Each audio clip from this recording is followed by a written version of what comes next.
तो 28वीं ला रहे हैं आपके? नहीं, पहले प्लीज़ बता दें हमें, ये सस्पेंस ख़त्म करें।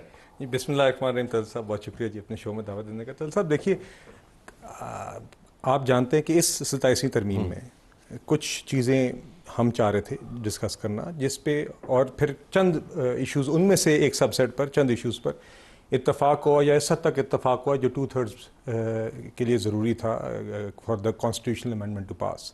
बकिया कुछ इश्यूज़ ऐसे थे जो अभी के लिए पार कर दिए गए, और उसके ऊपर तो अभी आपने देखा कि जब ये तरमीम पास भी हुई थी तो कुछ इश्यूज ऐसे थे जो हम डिस्कस करना चाह रहे थे, और उसके ऊपर हम एक डिस्कस करके इकट्ठे पास करवाते ना फिर। नहीं, देखिए जल्दी क्या थी? नहीं, देखिए कुछ चीज़ें जिस पे इत्तफाक है, जिसमें आपका चाहे वो आर्टिकल 243 है, चाहे वो तो कर लिया ना फेडरल कॉन्स्टिट्यूशन। तो देखिए एग्जैक्टली जिन चीज़ों के ऊपर एक कंसेंसस था, बन गया था टू दैट एक्सटेंट, उसको फिर अभी पास किया गया और कहा गया कि आगे चाहे वो लोकल गवर्नमेंट, इनके साथ बनाना था ना आपने? नहीं, इनके साथ था, हमारे MQM है, दीगर और एलाइज हैं, एंड वो टू द एक्सटेंट कि हम 2/3 जो हमें नंबर दरकार थे दोनों हाउसेज तो में। 28वीं ला रहे हैं? 28वीं देखिए कुछ इश्यूज हैं जिसको हम डिस्कस कॉन्स्टिट्यूशनल इश्यूज करना चाहते हैं, जिसमें NFC भी शामिल है, जिसमें लोकल गवर्नमेंट्स भी शामिल हैं, एजुकेशन और हेल्थ के भी मौजू और पॉपुलेशन के हमने इस दफा डिस्कस करना सब डाल दें। मगर देखिए जो भी होगा, नंबर क्या होगा? नहीं, जो भी होगा वो पीपल्स पार्टी समेत अपने एलाइज के साथ हम यकीनन ये गुफ्तगू जारी रखना चाहते हैं। और नहीं, क्लोज भी तो करना होगा ना उसको। क्लोज इस प्रोसेस के नतीजे में ही होगा ना जी, कंसल्टेशन की नतीजे में। अब आप वाया